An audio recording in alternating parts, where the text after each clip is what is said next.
You have to be really intentional about putting a team together. I was in! Crawled out of the pile and started screaming. How good is Joey Bosa? Herbert, rolling, looking, throwing, end zone, touchdown! It's intercepted. Derwin James. Derwin was there. You got to be on a mission every day in the NFL. But even more than that, you got to be on a mission together. Great hands, Keenan Allen. The Los Angeles Chargers select Rashawn Slater. Asante Samuel Jr. Stop! Oh, I'm stopping y'all boys. That's what I'm saying. Intercepted, picked up by Michael Davis. Explosion, explosiveness from Eckler. There's Murphy. Boy, he blew that up, didn't he? It is picked off. Nasir Adderley. 50-50 ball is 100%. Mike Williams. Ochena, Nwosu, and that will end it. Time to bolt up. Welcome to another edition of Chargers Unleashed. Jake Hefner and Dan Wolkenstein here with you from the LAFB Network. Today's show, of course, is being brought to you by UFC Fit in Temecula, Brewery X in Anaheim, and Charger Bolt family. Dan Wolkenstein, I have a confession to make. Ooh. Honestly, I have to be honest with you. I have to be honest with our listeners. Most importantly, I had to be honest with myself. After 20 years of watching this Chargers team, I have come to the realization, I have admitted to myself that I, Jake Hefner, need to invest in a pacemaker. I can't handle this shit anymore. I can't do it. I have been through the ups, the downs, the highs, the lows, and I have seen one too many games like this in the past where it does not end up going the Chargers' way. But I'll tell you what. Yeah, I just can't handle that. I don't know how many Charger fans out there agree with me. I know we've always talked about the hypothetical heart attacks that Chargers fans get on a weekly basis during the football season, but my blood pressure's been up for years. And I'm sure that it has a little bit to do with watching Chargers football for a long period of time. Most people would say, you got to get rid of your red meat and your saturated fats. No, bullshit. Please. This is the reason. This is the reason. So I need to start watching my heart rate, and I am committing to my health, and I need to get a pacemaker. Because what the hell just happened in this game between the Chargers and the Cleveland Browns? Jake, welcome to Chargers Unleashed. Jake, it is so good to talk to you today. I have tons of feelings and things to get off of my chest. But before we get into any of that, thank you to everyone who is tuning in for the first time, second time, or the umpteenth time. Grateful to have you. If you have not already, take 2 seconds, give us a quick like, follow, subscribe on YouTube as well as anywhere you find your podcasts.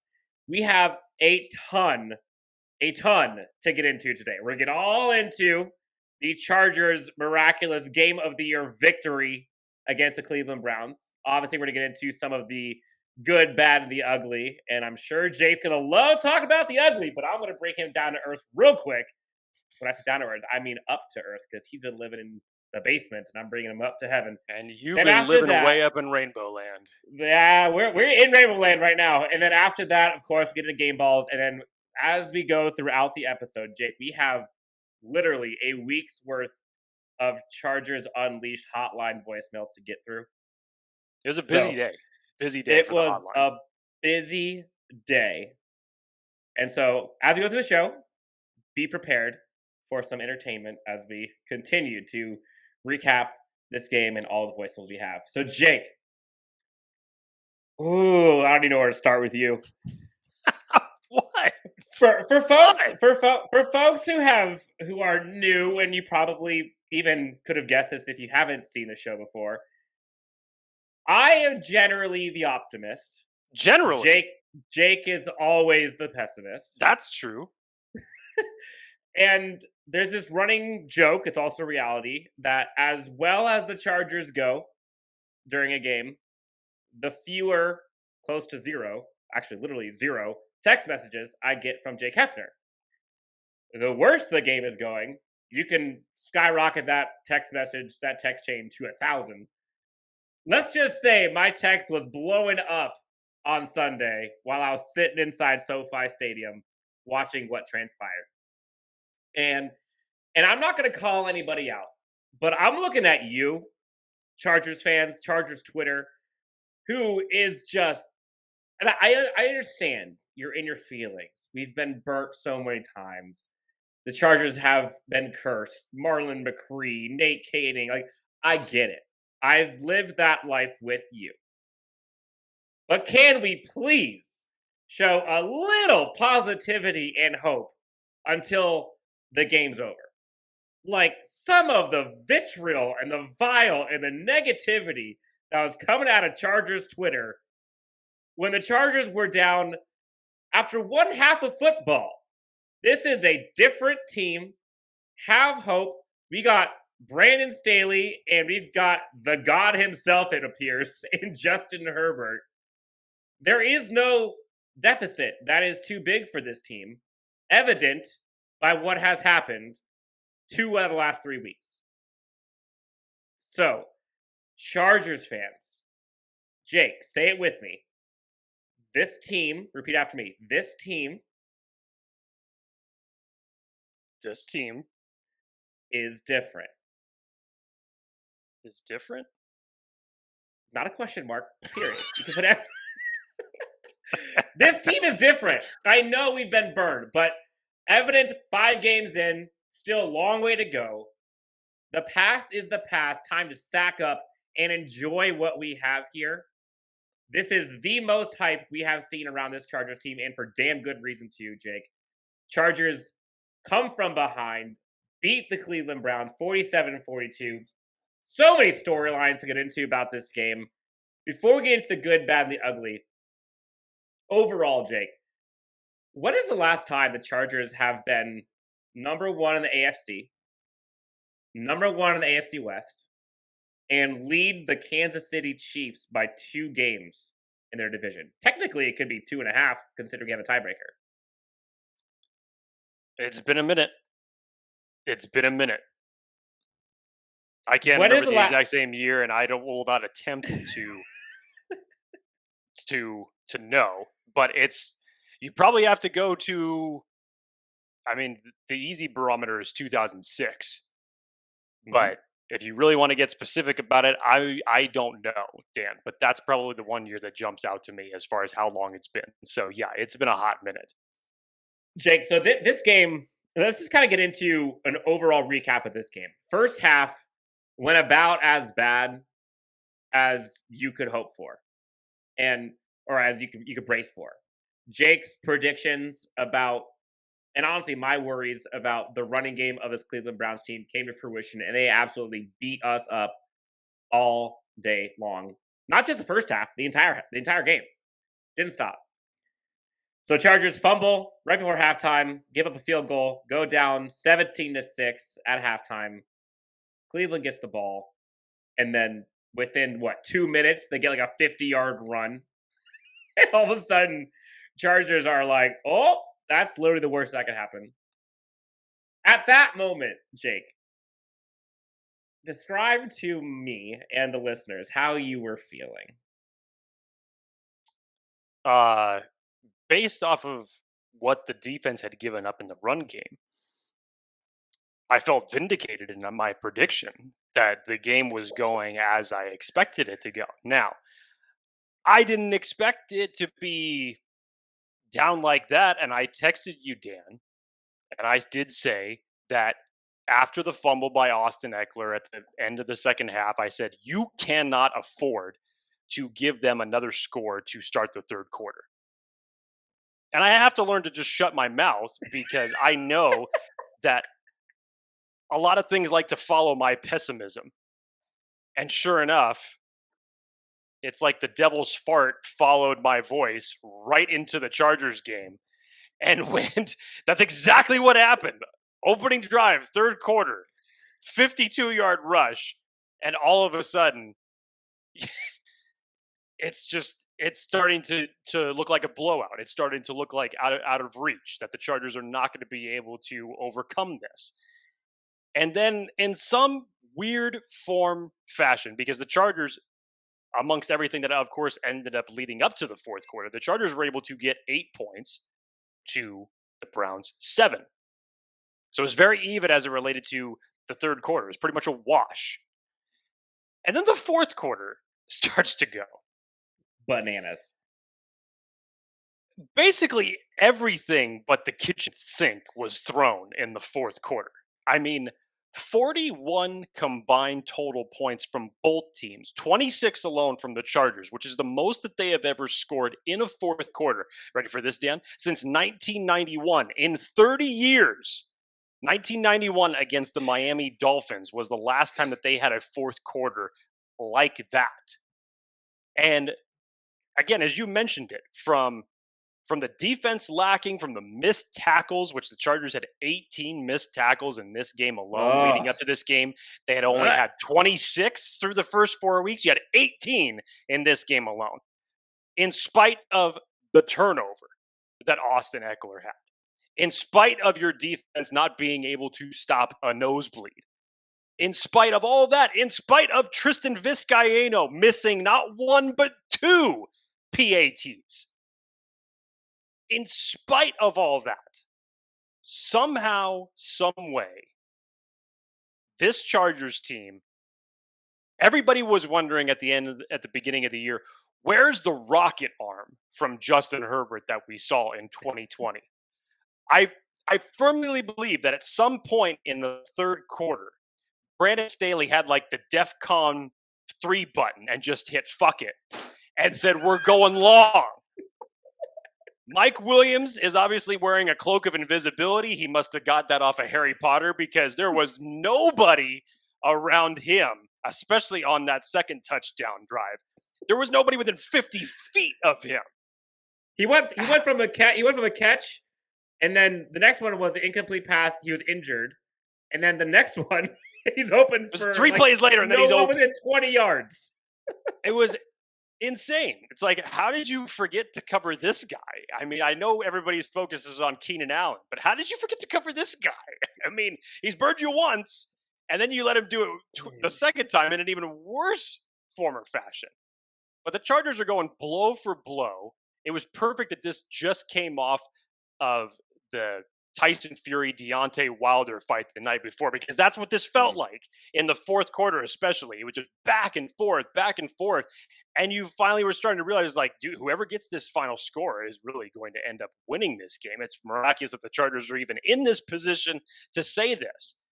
And you really felt like it when they get the touchdown to take the lead, to go up and tie it. All this guy has to do is just kick the field goal. Nope. And you think, oh my God, here we go again. Snatching defeat from the jaws of victory yet again. Here we go. Chargers are going to Charger. Same old thing. This is how they lose these type of games. And I got to say, Dan, there is always a little bit of luck that comes into NFL games, and this is true for any player, for any team in history. Yes, even the great Tom Brady, a lot with Mr. Patrick Mahomes when you see the type of throws that he makes. Questionable, not questionable, all right? Controversial PI call on Mike Williams. I know some people are trying to say bring it a few frames before that. Looks like the defender's dragging Mike Williams, then he's dragging him. It was a bad call. It really was. And it's just another example of how horrible the officiating has been in the NFL these couple weeks. But this is the thing that really confused me, is that now Vizcaino has missed the extra point. So the Browns have it. The Browns have the ability now to just ice this game by just putting the foot on the throat, get a couple first downs here, and game is over. You don't have to score points. You don't have to get in position to score a field goal. And the first play that they do is it is a run up the middle, 2 yards. I can't fault them for going away from the run, for thinking about maybe going with the run game or still going with it because it was working. It was working. You had over 200 yards rushing from this team. So, of course, you think you're going to be able to get it. And on top of that, you're going to grind some clock. Second play comes up. Baker drops back. He tries to hit, I believe it was Anthony Schwartz across the middle that Derwin James was covering and went to an incomplete pass. So now the clock is stopped. Now it is a 3rd and 8. And the Browns run a draw up the middle. And I think they got, 2 or 3 yards on top of that. And they got nothing. They got nothing. And now they're forced to punt and give the ball back to Justin Herbert. You know what's crazy? You know what's crazy about that part, Jake, is if that was Brandon Staley, flip roles. If that was Brandon Staley, and for whatever reason Lombardi calls a 3rd and 8 draw, knowing that you're giving the ball back to Justin freaking Herbert, he's probably going for it. The way that game was going, yes, and the great example. When you look at the quarterback who you're facing and the way that fourth quarter had been going, yeah, you have to believe he's going to go down and score. I think it's the same mentality, and we'll get into it in a couple of minutes as far as why Brandon Staley was going for it on 4th down in certain situations for this game. But nevertheless, you give the ball back to the Chargers, and the Chargers do exactly that. And so at this point, they're putting up the little red field goal line because really the Chargers at this point only need a field goal to win. But everybody in that stadium is saying, if you give Tristan Vizcaino one more opportunity to go up and kick a field goal, you're going to kill people naturally just by fainting. Something like that is going to happen. We can't handle it. We cannot handle it. So what do? And Dan, it looked as if it was the exact play on the 4th down plays with Jared Cook that he ran against the Raiders for those conversions. It was the same damn thing. It was a short left release right in the flat. Again, everybody went with Mike Williams and Keenan Allen to the opposite side of the field, and there was nobody in front of Jared Cook. And he ran for a 30-yard gain, much closer for a field goal attempt. Still doesn't make you feel good, though. So it's just like, I want the end zone. Give it to me now. Here comes Austin Eckler coming around. Very smart move to slide right before he gets into the end zone. Trying to chew clock. That was, I think, the last timeout that the Browns had to spend right there. Next play, he's going up the middle, and he's like, okay, wait, I'm going to stop. I'm going to bring it back. And nope, I've never seen this. They literally just take Austin Eckler and say, get in here. I don't know if you see the end zone. On the replay, I'm pretty sure I saw both of his feet in the air. Like, he tried to go down. Yeah, I was just like, come here, little man.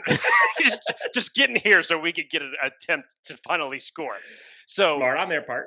If you had Austin Eckler in fantasy like I did, you had a great day, by the way. If you had Justin Herbert on fantasy like I did, fantastic day. If you had Mike Williams, you know what I'm talking about.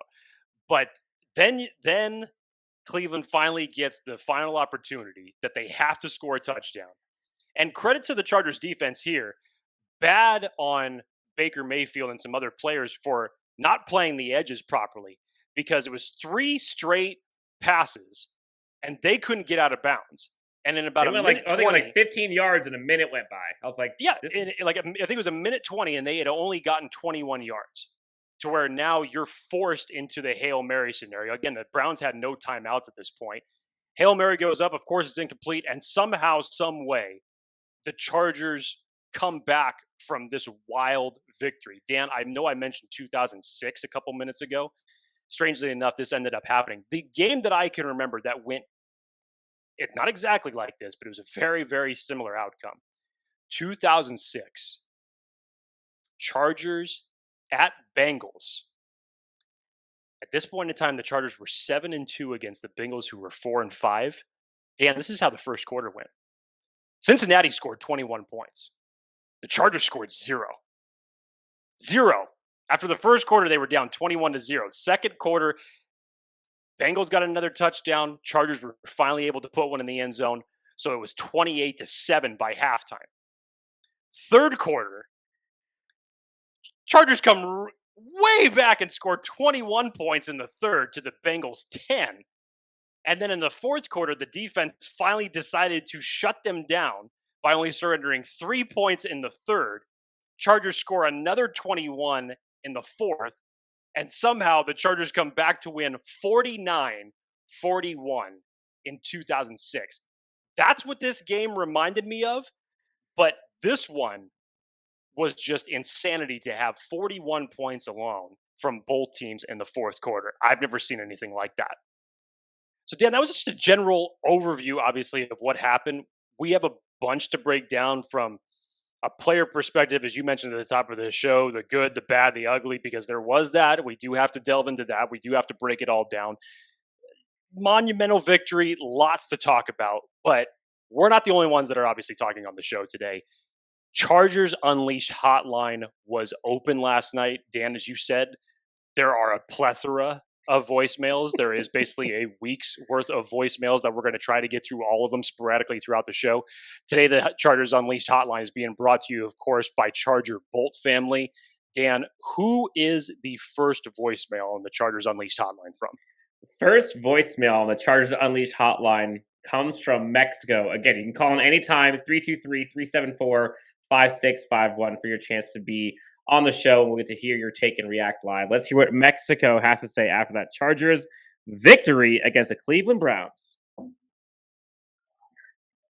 it's Omar from Mexico. I wanted to start by saying, let's go Chargers! Woo! I'm loving this win, but I want to give the Browns some love. They played a great game, which they maybe should have won.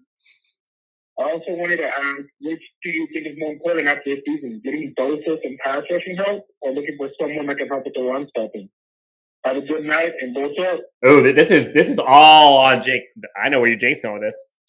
First off, Omar, thank you for giving us a call. Yes, Bolt up, Chargers win. Shout out to Mexico, man. Mexico's been calling all kinds of times. Jake, what is more important to the Chargers right now? Reinforcements opposite Joey Bosa or interior defensive line? Well, look, I've said this. In the year 2021, the Chargers rush defense, brace for it, okay? You might as well get comfortable with it because it's not getting any better, all right? Now, could you make a trade deadline type of move? I don't know. We haven't seen that from Brandon Staley. We don't know if that's something that he's even entertaining at this point. Maybe just a little bit too early. But we'll see what happens when, the week 7 bye rolls around as you get closer to the trade deadline. I'm not going to completely rule it out, but I'm also not going to say it's a foregone conclusion either. But what does Brandon Staley say as far as the pass rush goes? Sacks are not everything. And you have to remind yourself, you went up against one of the best offensive lines in the NFL last year. And at one point, both of their left tackle and their right tackle were not playing. And both of them actually played pretty damn well because you didn't sack Baker Mayfield once. You got to him on one pressure that you almost actually were able to cause a turnover on that really you should have ended up coming up with that fumble because it was a great blitz. You got to him. It ended up being a fumble, but the Browns ended up recovering on that. But again, sacks are not everything in the NFL, and I get it. You want to see a bookend kind of combo the way that Cleveland has, or a defensive line the way that Cleveland has, because they're nasty. Their front four is ridiculous. If the Chargers defense had guys like the way that Malik McDowell was playing, or Malik Jackson, or Tack McKinley, and being able to stop a run game at some point or get interior defensive line pressure, it would be great. If they would get that on a consistent basis, I get it. If it's me, what are you able to do right now? If that's the question right now, you just need to work on getting Kyler Fackrell more opportunities. You need to be getting Uchenna Nwosu more opportunities as far as how you're going to use him. I think the way that they have actually utilized Jerry Tillery over the last couple of games has been actually really creative because they've been having him come in on creative stunts. They're utilizing his speed, which is his best ability that he has, and they're trying to free him up to get that interior defensive line pressure. But again, if you're not going to sack someone, you do have to realize that this wasn't against the offensive line of the Jacksonville Jaguars. This is against one of the best offensive line in the league. So if you're going to get no sacks and still win the game, at least you can say it was playing against the best. It's much like Rashawn Slater yesterday. Gave up his Some people will say 2 sacks, his first sack, whatever you want to call it. But when you're playing against Myles Garrett, I mean, he's going to get those. He's going to get those. So if you're going to give up one, I'd rather have him give up one to him than to Micah Parsons. So just for comparison standpoint, you just have to remember what type of competition you're talking about. But in short answer, just embrace it. The run defense of this Chargers team, unfortunately, is not going to be fixed in the year 2021. You have to look to 2022 to fix that. So if it's me, find more ways of getting creative with your blitz packages, people opposite Joey Bosa. You know that you can get creative with Derwin James and Drew Tranquil here and there. That's what I would be more focused on in the here and now for this defense. Now, it is fascinating to me, Jake. And we'll just get rid of the negative right now with this one.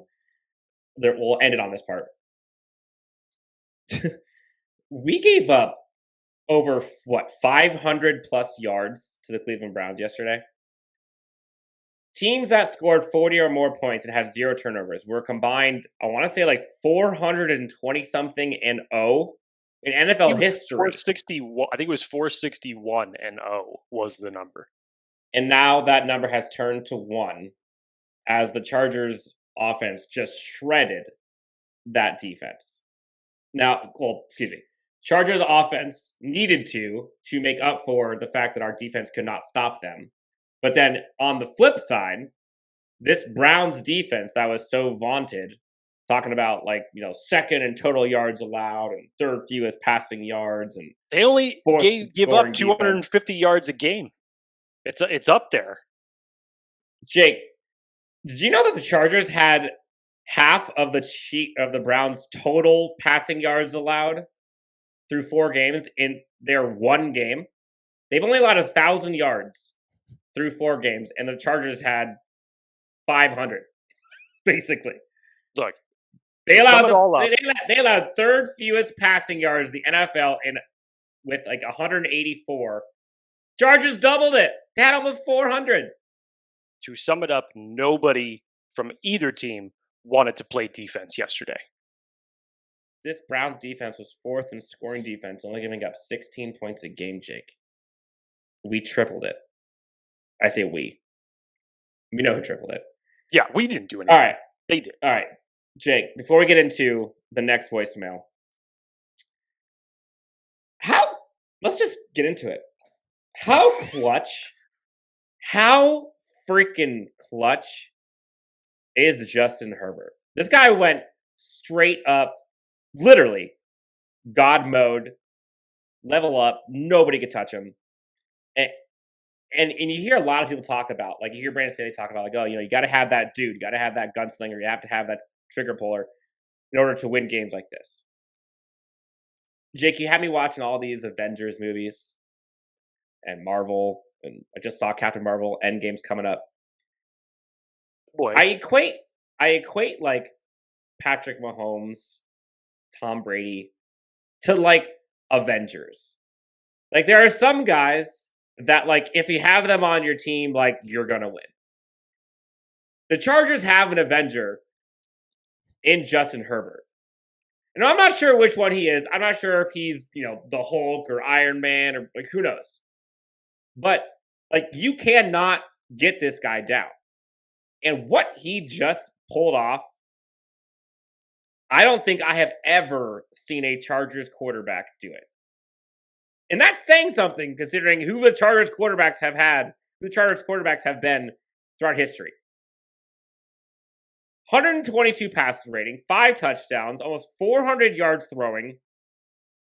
In context, against that defense, backed up, is ridiculous. And he literally carried this team to victory after getting punched in the mouth time after time after time. And it was a work of art. That throw he made to Keenan Allen on the run over the shoulder for 30 yards was absolutely ridiculous. Jake, he and Patrick Mahomes are the only quarterbacks in the Super Bowl era with 40 plus passing touchdowns and less than 15 interceptions in their first 20 starts. Only he and Patrick Mahomes. This guy had 6 game-winning drives in his 20 starts. And I thought this was perfect in comparison. The guy he went up against, Baker Mayfield, he has 7 in 50. He has 1 less than him in 30 less games. Now owns the record for 11 times in 2 seasons of 300 yards or more passing. Is now being called MVP candidate by guys like Dan Orlovsky, Mike Wilbon. Jake, through 5 games, this guy has almost 1,600 yards passing, 67% completion percentage, 3 game-winning drives, I believe 14 total touchdowns. The guy's averaging over 300 yards a game. 13 passing touchdowns, 14 total touchdowns, yes. 14 total touchdowns, correct. There's one other stat in there, Dan. This was the 5th time in Justin Herbert's short career that he has thrown for 2 passing touchdowns and 1 rushing touchdown. You're probably asking yourself, okay, well, why is that a big deal? Well, doing that 5 times in 20 starts, that's the most by any quarterback in the NFL since the 1970s. I mean, what? Actually, specifically, since 1970. That is the most times by any quarterback in his first 20 games that he has thrown for 2 passing touchdowns and had 1 rushing touchdown to go with it. He's done that 5 times in his 20 games that he's played. 5 games into his 2nd season in the NFL, he's doing this. To me, dude, I was thinking about when you're making like the Avengers type of comparisons, because of all these comebacks, especially this year that he's done it 3 times already in 4th quarter drives to bring his team back to win. You could make an easy comparison there. You could say Captain America because he's the underdog and, from his character arc, from what he comes through. But then you just have to look at it just like, it's Thor arriving in Infinity War to just say like, I'm now going to just take the hammer to you and just take over this goddamn place and just totally flip the script on everything. So, yeah, if you were to say, hey, which one is he? I'm going to have to side with Thor. It just makes too much sense in that circumstance because the rocket arm is his Mjolnir, and you're not going to convince me otherwise. I don't want anyone in Chargers land to normalize what we are witnessing right now. Like, what we're seeing from Justin Herbert, put Patrick Mahomes in that category too. What we're seeing from Justin Herbert has not been done before. Like, literally. And it's as if the guy just doesn't care. Like, Justin Herbert afterwards, post-game, did you see when Brandon Staley was giving the game balls? Of course, he gives it to Storm Norton. Congratulations to him and his family. New baby girl. He gives it to Justin Herbert, and he's like, nah, it's fine. No big deal. The guy just loves playing ball, smarter than everybody else on the field, will smile, pat you on the back the entire way, bring everybody up, and will absolutely roast you if you give him an opportunity to. This kid is taking over the NFL and this franchise and is bringing this franchise an entirely new fan base on top of the fan base they already had. Jake, I was at SoFi, and I can't tell you the last time I had felt that much of a home field advantage. And it's because of him. We could talk about Derwin James, Joey Bosa, Brandon Staley. He's the guy that is going to take this team further than anyone else on this team. So, like, you gotta just accept and appreciate and be grateful for what we have.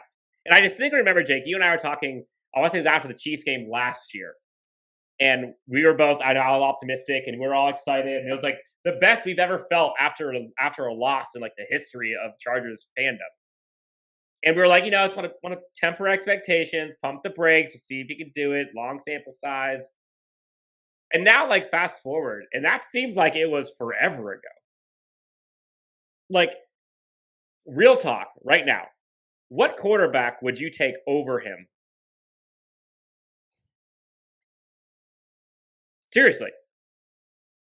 Let's just say it's a short list. And I'm talking of maybe 2 people in that list, and one of them being Justin Herbert. Like, it's that literally, short. people are saying they would rather have him than Patrick Mahomes, which the fact that that's even a conversation. I heard Jimmy Johnson say it after the game yesterday. I heard Mike Greenberg talk about hypotheticals. If you were going to start a franchise with any quarterback, why would you do anybody else but Justin Herbert? Look, it's nuts. This is the same type of thing that people were trying to say about Patrick Mahomes when it was Patrick Mahomes' second year. Remember, everybody was like, pump the brakes. Don't do it. Don't crown him yet. Mm-hmm. I don't think we're quite at that point because still, to me, the Chargers are not the best team overall in the AFC, in my opinion. It's still one other team. But Justin Herbert's making it hard to not say these type of certain things about him when it feels like he's becoming the first to do X every single week. It's just ridiculous. Mm-hmm. It's miraculous, and to watch it live, and for us to be able to witness this for a second-year quarterback, just this is not normal, and it has everybody excited and for good reason. And like the whole stadium was going ballistic, and I'm sure Chargers Twitter was going ballistic, and I'm sure you, Jake, were going ballistic, and almost having a heart attack, and then you survive, and you're here, and you're wondering what the hell just happened. Chargers fans, you got a good one. And let's just enjoy this ride and be there to support him. And speaking of a good one, Jake, we have another voicemail. Someone was a little excited about this Chargers victory. Let's see what the 661 area code has to say about this Chargers win over the Browns. Oh my God! Okay, what's up, Chargers Unleashed podcast? This is Lennon, your boy, calling from Fullerton. I just got home from that Browns game. Oh my God! If you would have told me that they would have had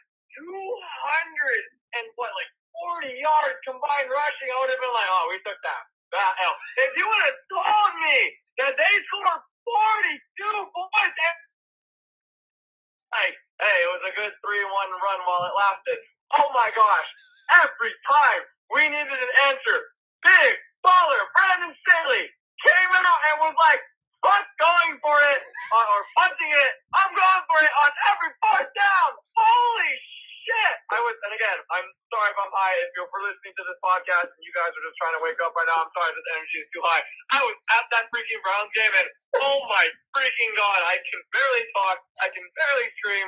Tomorrow's gonna suck for me, but I just hope this podcast makes you guys laugh and you guys have a good time, because I gotta say, that Browns game, that Browns Chargers game, Chargers, baby, 4-1, real motherfucking deal. You guys all have a fantastic day. Boom! Landon, we love you. That is what I wanted to hear. Give me more of that, damn it. You know, Dan, the first thing I said to you this morning when you asked me how my Monday morning was going, it's amazing how Sunday victories make Mondays that much sweeter. Nothing is going to ruin your Monday. It's impossible. Nothing is going to ruin your Monday when you have a home team victory in the NFL, and especially a victory the way that the Chargers fans had to deal with on Sunday. That was insane. Landon was all of us. Did you see the odds tracker? The percentage chances that the Chargers can win and lose? I was not watching that, but I could imagine it was probably like a bad or just like a weird crypto day where it's like, hey, it's here every, like 5 seconds. Nope.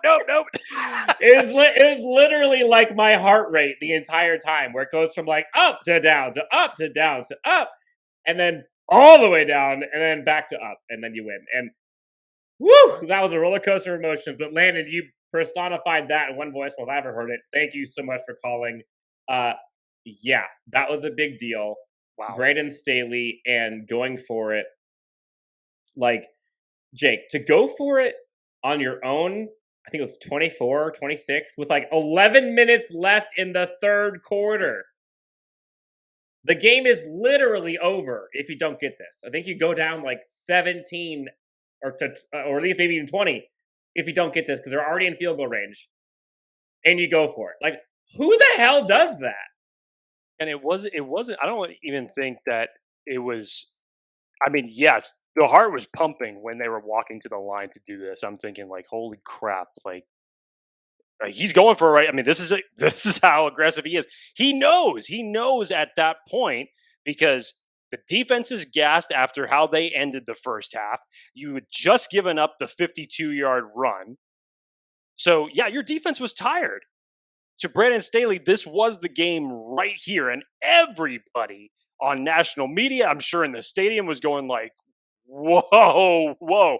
Like, we know you're the man when it comes to fourth downs, but here at this point, like, holy crap. And Dan, not only did they go for it on fourth down, my heart sunk when Justin Herbert went back and he gave it to Austin Eckler. I know it was a 4th and 2. Mm-hmm. But if you go back and you watch that film, Rashawn Slater, Matt Filer, and Donald Parham, all three of them contributed to clearing out that hole and giving Austin Eckler the room to run up the middle for the conversion. Dude, at this point in time, we've been saying it for weeks now, Brandon Staley's got balls. He's got balls the size of Thanos right now. And nobody is going to take that away from him. It doesn't matter. 4th and 2, 4th and 22, he's going to find a way to get you in this. And that is the type of confidence that he has in this team. And that is the type of confidence that he has instilled in his players. And it's ran through everybody like a beautiful, I don't know, as you like to say, Dan, the euphoria or, just like a, when someone walks in the room and you're like, oh, that's like a really nice, ambiance smell that you got here. And everybody buys into it. And it's like the opposite of what Poison Ivy does in the comic books, where everybody's like, oh, she walks in the room. And everybody's like, ooh, something's good here. Everybody's bought into it. Everybody has bought into it. It's the I don't give a shit that it's fourth down. What did he say in the All-In, Dan, when we were watching that recap right before the Kansas City game? Third down isn't third down. Third down is second down. It's 4th and Staley. It's insane. That's what it should be. It's 4th and Staley. I like that. Get that printed on a shirt. He talks. You hear a lot of them. He talked about being aggressive and not reckless. Like, that's as close to the line of reckless as you can get without being reckless and aggressive. Dude, there's a line from Speed. If people remember this movie, Keanu Reeves and Dustin Hoffman. Or no, excuse me, Dennis Hopper. Sorry, I always get those two names confused. There's a line that recurs throughout that movie where Keanu Reeves' SWAT leader always says to him, "Crazy, not stupid." This was riding the fine line for Brandon Staley between crazy, not stupid. Yeah, and shout out to Brandon Staley. Had a recent interview with Jim Rome, I believe, and he was talking about like what it was like to go for it then and how he does it. And he calls out, everyone ahead of time beforehand. He called out everyone in terms of like the coordinators, the analytics team, the operations, and he referenced they come up with a whole bunch of these models they go into each game with. So that way, when it comes time to having to make the decision quickly, they just let it rip. And there's less thinking they have to do in the moment, and they just go off of it and run. And say what you will, going for it 4 times on fourth down on the second half alone, 2-point conversions, the play calling. I mean, Brandon Staley is the truth. And the merge of Brandon Staley and Justin Herbert is something to behold. Beautiful. And yes, Landon feels good. Feels good. All right, Jake, let's go for another voicemail from the 831 area code. Let's see what they have to say.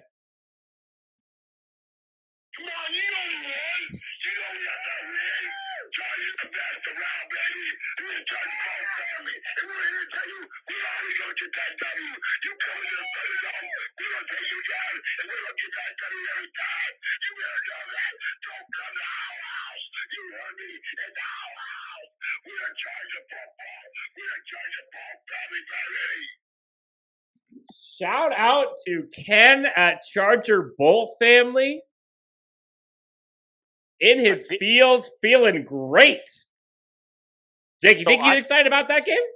So for a second there, I couldn't tell if it was Corey Taylor from Slipknot that was calling in and doing that, or if like the Hulk had just called into the show. All I know is that sounded like it was right after the game too, because I could kind of hear the background noise behind. Yeah, man, get you some. Get hyped. That's what it's about. Love it. Oh, man. Charger Bolt family. Check them out. They actually have a Justin Herbert signing coming up, by the way. Check them out. Ken, thank you for the voicemail. You are always welcome for voicemails later on. Again, Landon, Ken, everyone was through the roof after this game, and for good reason.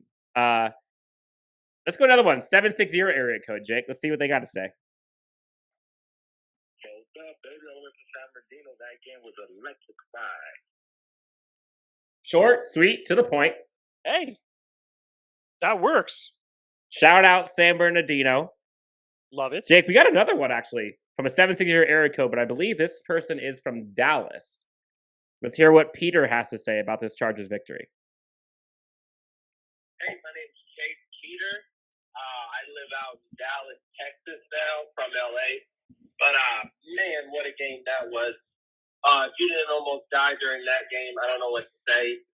But one of my topics I wanted to bring up is, does Keenan Allen look weird this year? He is dropping more passes than I've ever seen him drop. I feel like it's a topic we're not talking about because I feel like he's just done so good for us. But I've been seeing it this year that he's dropping more passes than he used to catch. Let's just see what's going on and what you guys think about that. Thanks. Bye. Love you guys. Bull ganger, don't bang, baby. Jake, are you worried about Keenan Allen? You know, Dan, it was weird because remember what I had said when we were previewing the game last week, that the game plan here from Cleveland was going to be eerily similar to how Dallas went about beating the Chargers. You know, Dak Prescott really didn't have to do anything, threw for 277, 0 touchdowns. But why? Because Ezekiel Elliott and Tony Pollard were just running over everybody. But ironically enough, coincidence, that was also a game in which Keenan Allen had very uncharacteristic drops in that game. Mm-hmm. And it felt very similar here. And I remember I was saying it myself, watching it on television. It's just, you know, you're looking at these little short routes that normally Keenan Allen could cross the field blindfolded and catch. And, you know, if you noticed, I mean, and this should be the case for any game. This shouldn't be new news to anybody. But it should be at least one defender just draped all over him every single time. There's no way that anybody's going to let Keenan Allen roam free. I mean, Dan, last week against the Raiders in a play, I believe that he caught the ball. After he caught it, there were 3 Raiders that were right around him. So nobody was going to allow him to get any additional yards after the catch. So, yes, I was thinking the exact same thing because when you're thinking about these, you know, short routes that normally Keenan Allen's able to really beat people with his elite route running, you know, it doesn't work 100% of the time. You're not always able to win, especially when you're going up against really good defenses and good corners.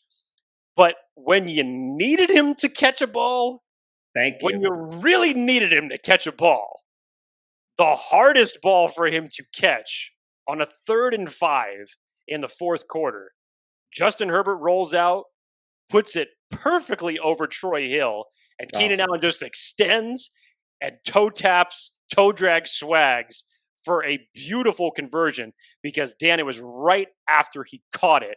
The announcers just simply said, poetry. And that's what it is.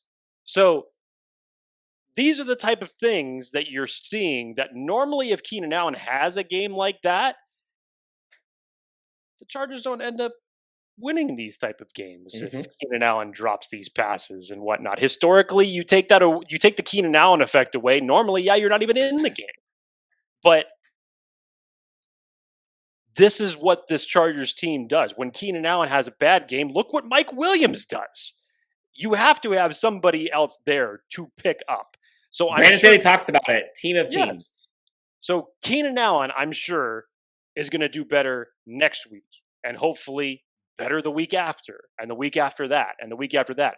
But whenever someone has a down game, I mean, hell, Mike Williams and Keenan Allen were not even factors in the Las Vegas Raider game. It was the tight end show for the Chargers. And to be perfectly honest, I would rather win 16 different ways than by relying strictly just on my number one wide receiver to go out and win me games.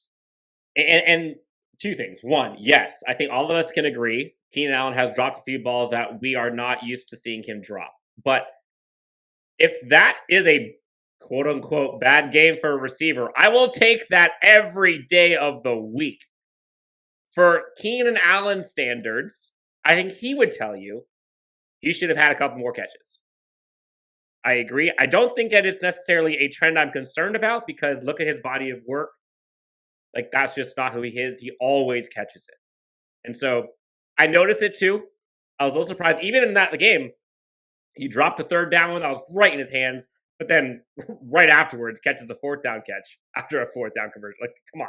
Like, it's Keenan Allen. Still ended up with, 6 catches for 70 yards or something like that. Like, Keenan Allen he's that dude. All right, Dan, one more on the Chargers Unleashed hotline for right now. We'll get back to the rest later, but we'll get back to some football. But give me one more caller before we get back to the game. One more caller, Jake. We have someone calling in from the 330 area code. Haven't heard from them before. Let's see what they have to say. Yes, I'm so thankful that the Chargers have the refs on their side to basically give them that entire game. Go Browns. Browns are 4-1 in my book. Chargers suck. Okay, I got so many things to say about this. Okay. Look, he's not wrong. In that alternative facts universe. He's not wrong about the Browns being 4-1 because if they do not do the late game turnovers against Kansas City, they should have won that game. Which, hence, if they would have lost to the Chargers in the same form or fashion, they would be 4-1. I get that. I agree with them. But you know something, all right? First off, let me just say in totality, NFL officiating, no matter what game you're watching, no matter which team you support, the NFL officiating is ridiculous. It's horrible. And yes, when it ends up deciding huge outcome of the games, that's what all the attention is drawn to at the end of the day. And that's what sucks because it really by Chargers fans included, see Dallas. So Dan just gave an example right there. Man, you could go back years from how many times the Chargers have been on the opposite side of that fence. I stood up here, 20 minutes ago, saying that the call on Mike Williams was a shit call. And it shouldn't have been that. And yes, I'll admit it, the Chargers ended up getting away with it. But that's the NFL. Tom Brady, come on, with one of the most weirdest calls I've ever heard. The Tuck rule. Essentially, the officiating and all of the rules as far as giving the offenses every advantage that exists today for all 32 teams have stemmed from Tom Brady. Horrible officiating. I understand that. So I understand fully why he's pissed. Yep. But here's where I have to kind of knock back with it, is that even after that call, you still had the opportunity as a Browns team, because we didn't make it any easier on ourselves because we don't have a kicker that can make a simple PAT. So we're down by 1. And you have the opportunity to put the game on ice and put it away, despite the fact that you just had to endure a bad officiating call just a few minutes earlier. So when it comes to that, this wasn't the This wasn't the Saints-Rams game in the playoffs type of scenario at the very end of the game that just put it away at that point. It's not that same type of caliber. You still had an opportunity to put the game away, and you had a lead. So whether your offense was going to go down and create a long drive and put more points on the board, or if your defense was finally going to stiffen up and allow us from not getting in the end zone, essentially your offense had a crack at it, really had 2 cracks at it, and your defense had 1, and not any one of those could happen. So I get you on the officiating. I agree with you there. The NFL officiating in totality You're being way too nice. You're being way too nice. No, I'm just saying. I agree with him on the NFL officiating is crap in totality. You didn't say that. You didn't say that. That's what I'm saying. That's what I'm saying. You said you were agreeing with him. No. I will agree with him from the standpoint that the officiating is shit. Okay? Says the officials suck. But them's the breaks, dude. Them's the breaks. It happens to everybody. And on this rare occasion, the Chargers were on the better end of it. And your offense and your defense had an opportunity to close the game, and it didn't happen. I'm going to say the same thing I'm saying to whoever this guy is that I said to Chargers fans after the Cowboys game. Yes, were there calls that were questionable or downright wrong? Yeah. Is that the reason? Is that the sole reason we lost that game? Hell no. If you're Skip Bayless, who was pointing out this bad call and then the call that he said should have been pass interference on Derwin James on that second down on that final drive, or not second to final drive for Cleveland's offense, when they only ended up getting, when they went the quick 3 and out before they gave it back to the Chargers to ultimately go on to win, he said that it was pass interference on Derwin James. So unless you're Skip Bayless, apparently you do think that the Cleveland Browns not true. got robbed. But it's not true. I'm saying the same thing to this guy as I'm telling Chargers fans. You had the opportunity, like Jake said, several times to put this game away. How many 4th downs could you have stopped the Chargers at? How many second 2-point conversions could you stop this at? How many times could you have won the game if you got one more 1st down at the end of the game and you didn't? You have to win in spite of a lot of things in the NFL. And a lot of times, unfortunately, officiating is one of them. So miss me with we lost to the refs were paid by the Chargers. Screw that. Like, we have had that happen to us so many times. Hold my beer. And yet I still sit here and say it's not just the officiating that costs a victory or defeat. So, and sidebar, Jake, there were a lot of Browns fans. Arguably, I would say maybe 30% of the stadium was Browns fans. And honestly, Jake, 99% of them, class acts. I love Browns fan base. Like, they're super chill. Everyone respectful. Everyone was like, damn, game respects game after that one. Like, that was incredible. Were they saying anything to you in the stands after that call ended up happening? Like, everyone. Like, the thing is, everyone, Chargers fans alike, when that call happened, Browns fans were pissed. Chargers fans were like, woo, we dodged a bullet there. Like, it was acknowledged. And then you move on. Like, that, in the stadium, that was not why they lost. I hate when I hear people go off of stupid-ass takes like that, as if they couldn't do anything else to stop to win the game. Like, you know how many times Justin Herbert could have just, like, not completed a pass? Or Keenan Allen could have not caught a 4th down catch and the Chargers lost. But like, cover Mike Williams. They found a cover him. Put someone within 20 yards of this guy. Don't come at me about officiating when your defense isn't 20 yards from a receiver. Dan, it's been a long time since you've gotten this heated up about anything. Oh my God. And now we're sitting here talking about officiating it. I can see the color of your face turning right now. Woo! All right. I'm just saying, for all of the misery Chargers fans have gone through, Jake. And I know Cleveland Browns have gone through quite the misery themselves. So, like, they're in a similar boat there. And it's happened to them a lot. But, like, let's have some mutual respect that, like, you got to win past that. Like, you got to overcome a lot of things, win as a team. And anyone that comes to me with like officiating as like one call, 9 minutes left into the game, like stop. Whatever. There are many opportunities. So, Jake, we've gone through, we talked about Justin Herbert a bunch. There are so many guys we could talk about that had a day today. Let's just kind of fly through these real quick. Mike Williams. Dude's looking like Megatron, it seems. And that's no hyperbole right now. Like, you mentioned, like, apparently Browns defenders are playing hide and seek with him and are just hiding. Like, Mike Williams literally leads the NFL in touchdowns with 6. He's second in the NFL in contested catches, 7th in receptions, 5th in yards.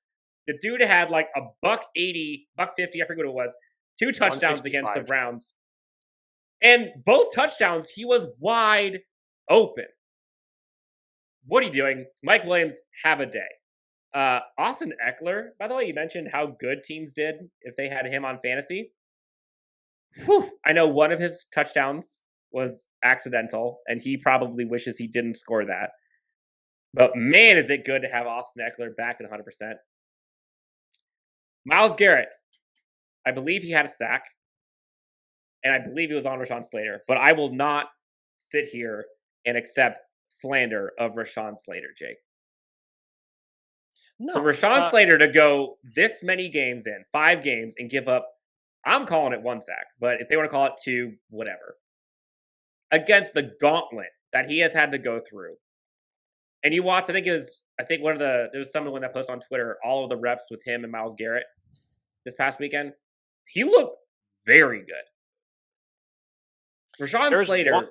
There was one play that easily could have been, the 2nd sack or the 3rd sack, however you want to stat it up, that Garrett actually put a great move on Slater to where he was going to be cutting. He comes in outside, Slater blocks into the outside, and then he does a quick shift move to come to the inside.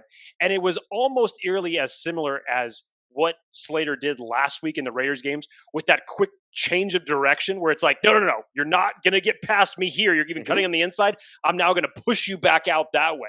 It was literally the same type of a play. So, look, like I said earlier, if Rashawn Slater is giving up 2 sacks to Micah Parsons or, one of the pass rushers on the Jacksonville Jaguars, then yes, there's reason to be upset.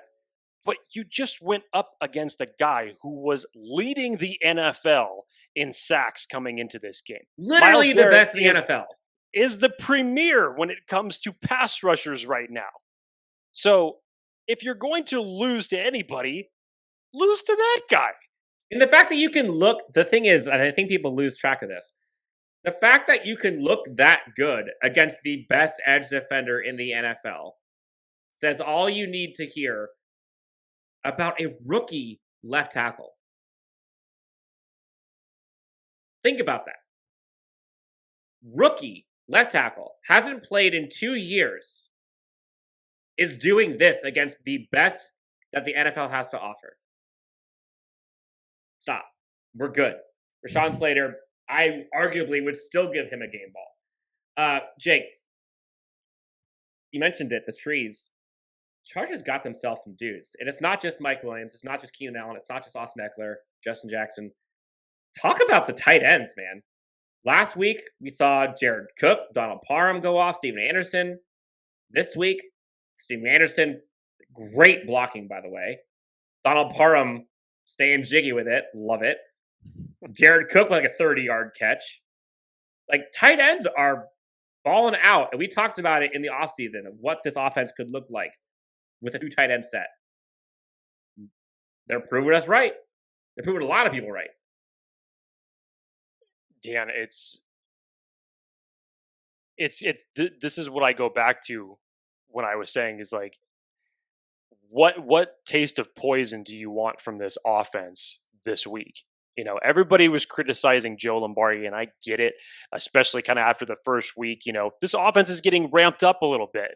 We have to remember, Justin Herbert didn't play all of the preseason. A lot of the starters didn't. And I get it just from a standpoint of, wanting to gel and hit the ground running and all this type of stuff. And after that first week in Washington, yeah, you still got the victory, but you didn't you didn't really see the team that you wanted to see. You didn't see Justin Herbert slinging it all over the field the way that he came out and did in his first game in Kansas City in 2020. You didn't see that.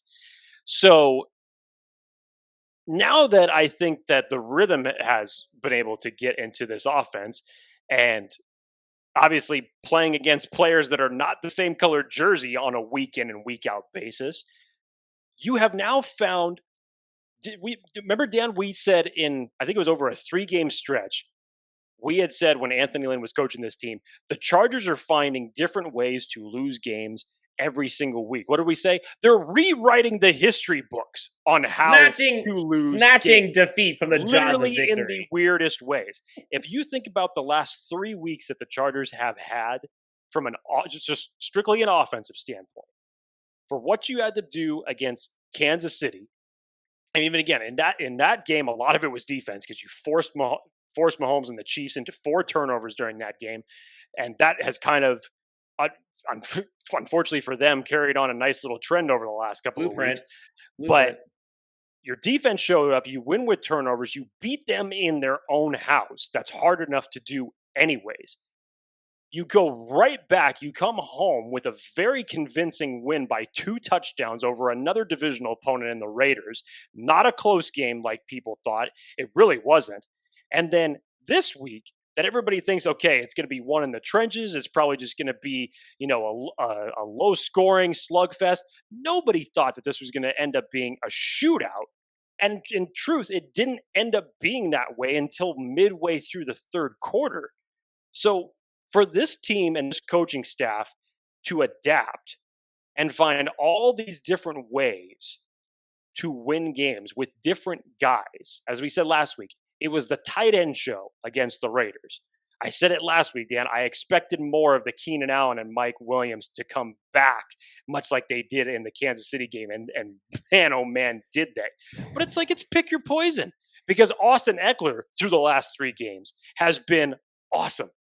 Has been having a phenomenal 3-game stretch. So you cannot forget what he's doing. And yes, it's not 120 yards rushing every time. But as far as his value from a rushing and receiving standpoint for defenses to still put a guy on him and for a coaching staff to still have confidence to run the ball and an offensive line that could create holes, I say it again. What kind of poison do you want? What kind of poison do you want? Because it's not going to work the same way every time. But what we've seen over 3 weeks is that it doesn't matter. You don't want us to win this way. We're going to try and win it this way. So defense didn't play well, but there is one person. There's one person who did, and that is one Derwin James. Single-handedly kept this game within reach. If Derwin James is not playing that game, Jake, this Chargers team gets blown out. I believe he had 17 tackles, strip sack, tackle for loss. Like, the dude was literally everywhere. And you don't like to see a safety getting 17 tackles. Like, that's a bad thing for your defense. But in this case, if he wasn't tackling, there were going to be another 40 points scored. Like you said, you don't like to see your safety be responsible for 17 tackles. It's great for the stat box, but when your safety's having to do that much tackling, it's never a good thing. And apparently, Derwin James was the only player in the secondary that wanted to tackle. Can somebody wrap up, please? 18 missed tackles in a single game. It was just absolutely ridiculous and inexcusable. And we're talking players around on all 3 levels of the defense here. Asante Samuel Jr., damn it. He almost got benched. He got benched for a couple of series because Trayvon Campbell essentially got benched. Yeah. Yes. He did not have a good game. I think he had yielded like 69, 70 yards. Gave it, one of his statistics ended up giving up a touchdown on one of the plays. He did not have a good game at all. He was, I will say, I felt bad for him. There was one play where he was like, it was kind of reminding you like Nazir Adderley, where he gave up the McLaurin catch. Like, he was right there, and he tried timing it to block to get a pass breakup, and he missed it. I remember which one you're talking about. Yep. On the right hash, and I was just like, oh. Yep. And he ended up going. He played the ball, not the player. There was just way too much of that. And I know. You mentioned Nasir Adderley. I didn't. Talking about the missed tackles, you mentioned David Njoku. Let me spotlight David Njoku for a second. I have some stats for you as it relates to David Njoku. This is not, and if you are a fan of this defense, you are not going to like what I have to say. Through the first 4 weeks of the Cleveland Browns season, David Njoku came into this game with 7 catches. 4 games, 7 catches. 111 yards and 1 touchdown. That's through the first 4 weeks of the season. Chargers said, hold my beer, David Njoku, we're going to help you out. Njoku gets 7 catches in this game alone. Goes off for 149 yards and a touchdown. Of course, a bulk of that 149 came from the missed tackle from Nasir Adderley after David Njoku just gave him an MMA elbow right to the face, and he just dropped like a pile of bricks, and then he was off to the races. So, again, totality here, tackling was horrible. All 3 phases of the defense played extremely porous. There's very few defensive highlights if you're going to single any player out. That's basically it. But if you were to use this as a blueprint and a growing lesson for this defense moving forward, if this is a game that you could say, we played our worst game defensively and somehow we still won this game, you know that Brandon Staley is going to be keeping the defense extra hours this week after that type of performance. You weren't able to sack Baker Mayfield once. Yeah, you pressured him a little bit here and there, but it really didn't feel like it. Mm-hmm. So this defense moving forward, and if they have playoff aspirations, there is no way in hell that you are going to be able to sustain this if your defense plays like that. No. You mentioned like winning in spite of. I have that as a topic for me that I think was one of the things that I took from this was it seems like the Chargers are exercising demons week over week over week. And what was the theme we heard for years? Like the Chargers are losing because of coaching and are winning in spite of coaching. It's literally the opposite right now. The Chargers are winning because of coaching and Justin Herbert. The Chargers coaching is the only reason why this team was able to win, along with Justin Herbert. If the Chargers did not have Justin Herbert and coaching, they don't win these last 3 games. Period. They need both. There's no way. And so seeing the demons being exercised, being able to come back fourth down, being able to come back in fourth quarters, exercising demons, like coming back from missed field goals and missed extra points. Like, it just seems like everything else is just one more checkbox after checkbox after checkbox that, like, it's kind of like therapy. And I don't know. Is it? I mean, it's like panic-inducing, but the end result is kind of like therapy. It feels weird, dude. It feels weird. And I said this to you earlier. I'm still not entirely used to this. I know. And I know, like, I'm confused, but at the same time, I'm like a happy confused. I don't know why I'm confused. I'm confused about something, but I'm happy about it. Yep. It's really bizarre. It's like, hey, Jake, take this book and go learn Chinese algebra in 25 minutes and tell me what you learned. Even if you could only learn one word. And I'd say, I got nothing. I got nothing, because that's how confused I am. And this is the example that I made to it with the Kansas City Chiefs game, because what have the Chargers been the brunt of for the last 20 years, essentially, since the 2006 playoff run that they've made? They have been the brunt of jokes, Chargers gonna Charger, the chokers, they can't win the big game, my personal favorite, whatever can happen will happen, and I'm not talking about that in a good frame of mind. This is what this team has had to listen to from both conversations among fan base and among the national media. And so when stuff like this happens, when you're like, here's a good example, Dan. I feel like I'm watching the What If Marvel version, but with the Chargers as the main focal point. Because this is an alternate universe, dude. This is an alternate universe. This is a variant timeline that we are living in right now with Brandon Staley at the helm and Justin Herbert doing what he's doing, because these things don't happen to the Chargers. Historically, they don't happen. 10 out of 10 times, they lose these games in every which way possible. And they lose these last 3 weeks when you see that the way that the games have gone. So, to your point, the Chargers don't win this game without Brandon Staley and Justin Herbert.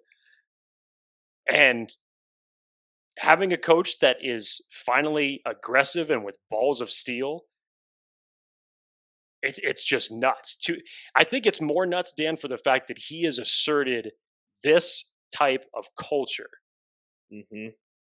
for a rookie head coach just 5 weeks into a season. This is nuts. Feels different. We haven't even talked about the all-in episode. I feel like we got to do like part 1, 2, and 3 in this recap. We have to release this in 2 episodes because we're going about 3 hours tonight. Jake, talk about an incredible game. Next up on the hotline, we got someone from the 925 area code. Let's see what they got to say. That was the most amazing game I've ever gone to, and I've gone to a lot of Charger games. That was incredible.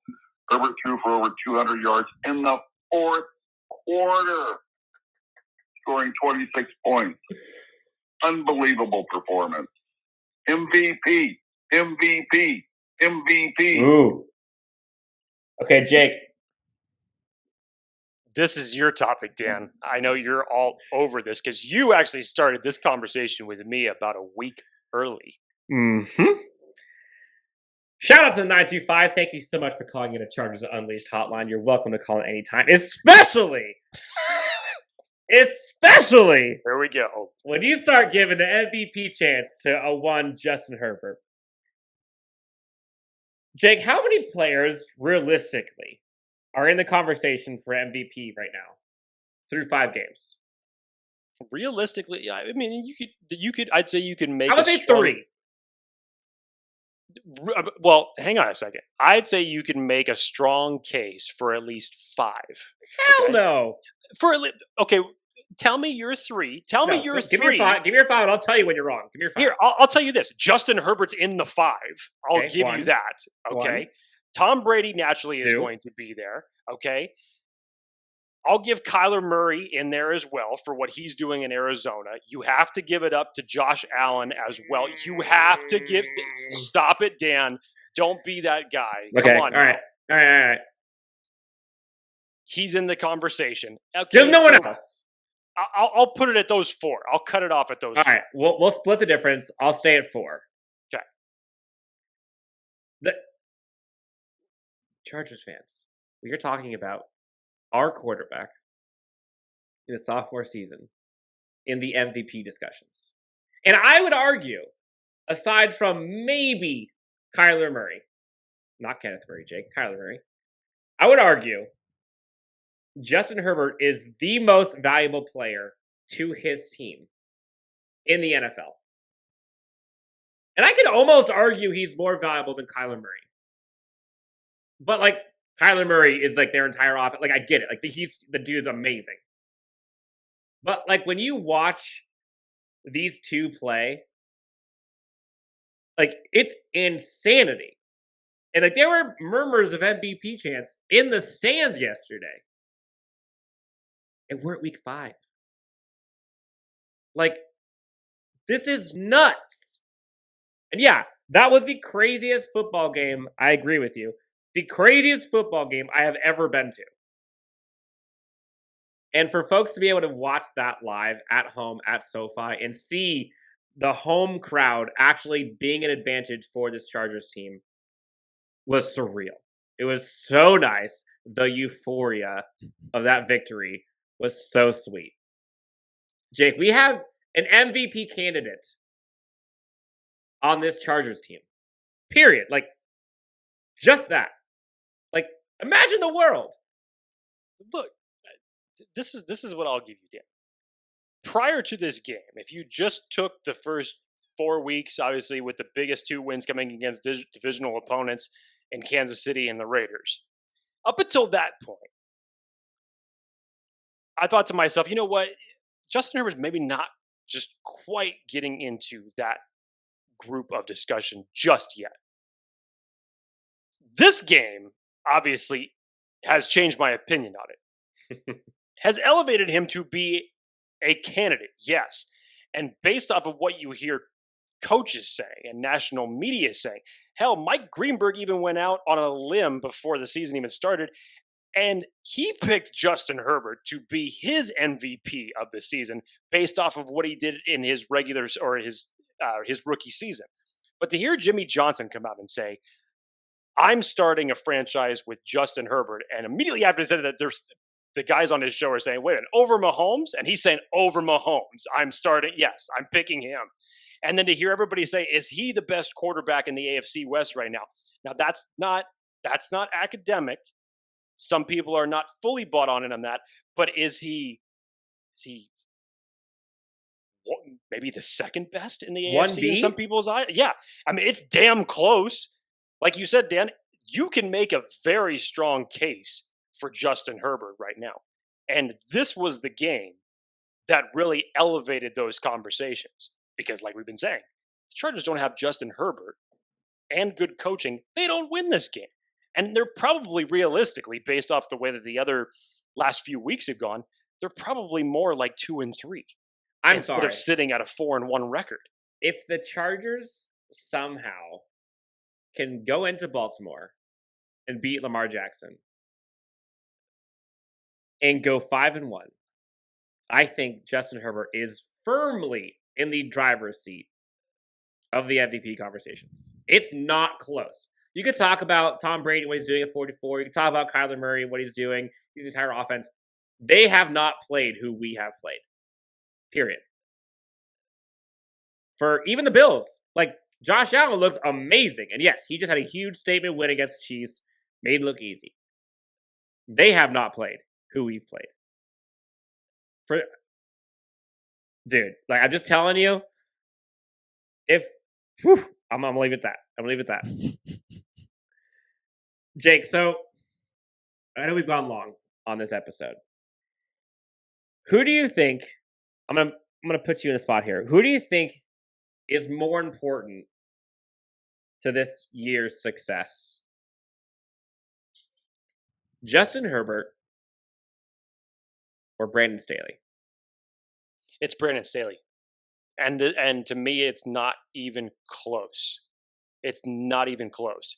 Because everybody was talking about, they shouldn't be switching coordinators. They shouldn't be switching head coaches. It's going to be a sophomore slump. When people forget, and we were reminded of that, what was it, back in, I think, April or May by our good friend Fernando Ramirez, that everybody forgets that Justin Herbert's been with different coaching staff every year, essentially for the past 4 years, going back to his time at Oregon. So this is not something that's unusual to him. And he has that mindset that he can adapt and that he can grow. Brandon Staley, Dan, has instilled a confidence in Justin Herbert right now that has him playing to the level that he is playing right now. You could say that just from a standpoint of what Justin Herbert had to overcome last year from bad coaching decisions, a porous offensive line, that was remarkable within itself. You've now essentially kicked this up to the next level with Justin Herbert because, like I said, everybody was waiting for where's the long passes that Justin was throwing last year and just, bomb it down the field. Brandon Staley has now tailored the quarterback mind of Justin Herbert to say, we don't need to win like this. we can win this way, this way, this way, and this way. And this is how I want you to help and grow yourself as a quarterback. It's not just with Justin Herbert. It's with this offense. It's with this defense. Not so much yesterday, but they are playing with a confidence level and a belief that they can win these type of games. And people reference it. Peter Schrager references it. And I've heard some people on Get Up reference it. Whereas to dispel, as you say, Dan, the demons of the last 20 years that has haunted this team, Brandon Staley is coming in to say no more to this crap that this franchise is known for. And whatever he's selling, like I said, if Brandon Staley was a cryptocurrency right now, it'd be selling higher than Bitcoin. That's basically what this is. He has become that valuable to this team, and it's not even close, in my opinion. It's miraculous to me because everybody talks about, like, oh, you know, it's a lot of talk. Like, we'll see it come to fruition. We'll see if he can actually back it up on Sundays. Like you said, to do what he is doing as a rookie head coach with a whole new staff, a bunch of new players, like, it's kind of unheard of. And to be nationally recognized for that, like, is also kind of unheard of. So, Chargers are in a good spot. And we talked about it before, Jake. Like, we've said, Chargers, if they could just go 3-3. Oh, I'll be so excited. I said 4-2 by the time that the bye rolled around would have been the optimistic play, like best case scenario for me. And by default, they may end up there. And we could even end up one game better, which is just nuts, depending on the outcome of next week. You know what I think is the biggest takeaway I have from this Brandon Staley-led team? And yes, it does help that we have Justin Herbert, Jake. You and I talked about this a little offline. Weirdly enough, I know this is going to sound weird, but this Chargers team is starting to look like the same type of team that a Bill Belichick-led New England Patriots team had, or a Kansas City Chiefs team has, or now even the Tampa Bay Bucks team has, where they can win a multitude of different ways. And instead of the Chargers having to come up with like a game plan and having to win a certain way, having to play a certain way to win, the Chargers have become this like amoeba, and week over week over week, change game plans, make adjustments, who'd have thunk, and literally can look like a completely different team week over week and find a way to win in 5 different ways. And they don't win with luck, although every team gets a little bit. Like, they are actually going out and taking these victories. They're not letting mistakes, they're not letting a lot of these things that have haunted us in the past be the reason they lose. It's just one more thing to hurdle over. And so I remember us going against New England Patriots back in the heyday. And they just waited. They were just like a freaking snake, just waited for you to make a mistake. Game's over. Chiefs, same way. Like, you had to play a perfect freaking game to be able to play them. The Browns literally played almost a perfect game. Statistically, they played a perfect game. They outpossessed us by like 12 minutes. And they still lost. Like, this is, like you said, this feels weird. I'm not sure what to do. But, like, Brandon Staley has his entire fan base, has the team, has ownership, has everybody having hope. And I know that's a very cheesy, optimistic way to kind of end this episode, Jake, but for someone like you, Jake Hefner, who has been bit in the ass over and over and over, along with all of the other Chargers fans, and for as pessimistic as folks can be, damn it, you gotta at least admit that you have more hope today than you ever have had as a Chargers fan. And remember that the next time the Chargers are facing adversity. Just try to remember what just happened, or what happened the week prior, or the week prior. And remember, this is different. This is a new era, new quarterback, new coaching staff, and you have to be able to handle adversity. And like when stuff goes wrong, you could just fold up. You could just like go home and say, you know what, screw it, we'll try next week. And if the Chargers did that, we'd all be sitting here pissed off. So Jake, we got a little bit of hope. And as a fan covering this team, it's so beautiful. Like you said, poetic. It's poetic. It's poetry. I feel like Keenan Allen's got to put some bars. I can't sing like him. Can't play the piano. But that's what this feels like. Like all these things are coming together. And at some point, all this magic, like a fourth down conversion is not going to work at some point. And I guarantee you, Jake, all of the pessimistic Chargers Twitters are going to be like, I knew it. We shouldn't have gone for it. That was going to bite us in the ass. As if it didn't just win us 3 games in a row. If it can win me 3 games in a row and lose me 1, I will take that every single time. So, in short, have hope. Enjoy the process. New era of Chargers football. And man, I cannot wait until the next Chargers game at home, Jake. Because we're about to see SoFi, a whole new level up. And it's going to be great. It's going to be great. Jake, have I made a believer out of you yet? Are you buying what I'm selling?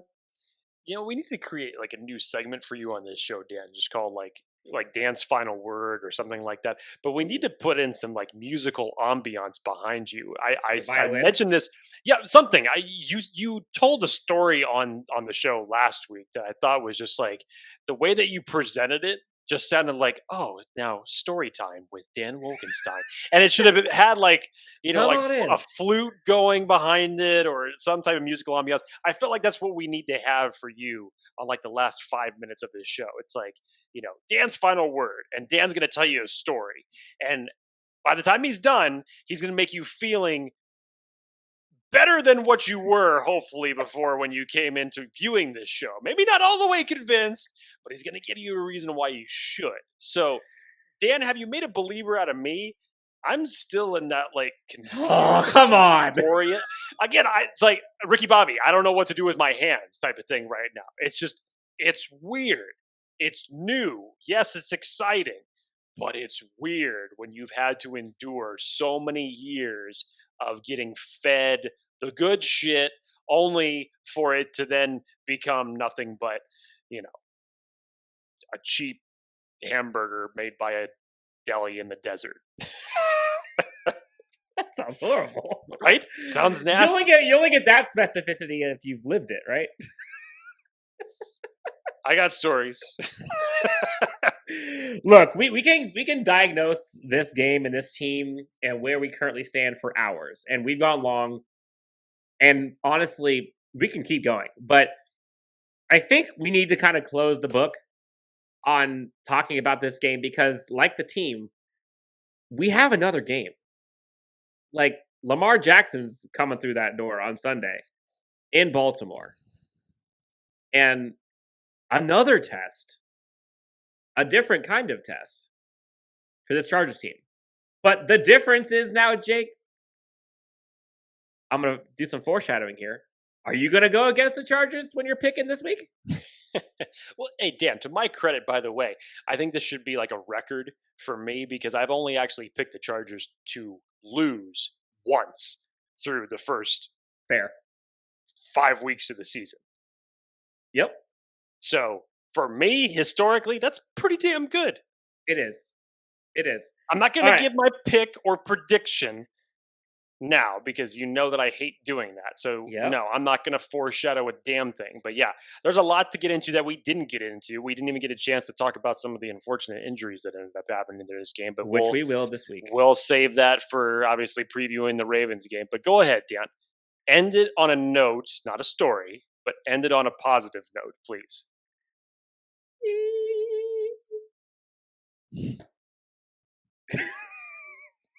Not a musical note. Oh. A positive note. All right, Jake. Chargers fans, Chargers Unleashed listeners, your Chargers are 4-1 and not only lead the AFC West by a full game, you can call it 2 if you want to use tiebreakers, but are sitting atop the AFC Conference. Thank you, tiebreakers. There we go. And are 2 games up on the Kansas City Chiefs. What a time to be alive and to witness this era of Chargers football. Jake Hefner. The Chargers are looking good. It is hard to find pessimism these days, unless you want to talk about the defense of last game, but we'll talk about that later. For Jake Hefner, you can find him at Jake T. Hefner on Twitter. Myself, Dan Wolkenstein, at Chargers Homer. You can find us at LAC_Unleashed on Twitter, as well as on YouTube, Instagram, Facebook, and everywhere else you can find us. Be sure to subscribe. Thank you guys so much. Congratulations to all of you who have had to endure so much pain for this much happiness and joy. I still have not slept great because I was so hyped up from this win. And Chargers fans, you should be too, because we got a great thing going. Guys, have a great rest of the afternoon/evening or morning, depending on where you are in the world and when you're listening to this. And we will talk to you next time on Chargers Unleashed, your home for all things Chargers positivity. Pessimism. Oh my God. We'll talk to you later. Have a good night.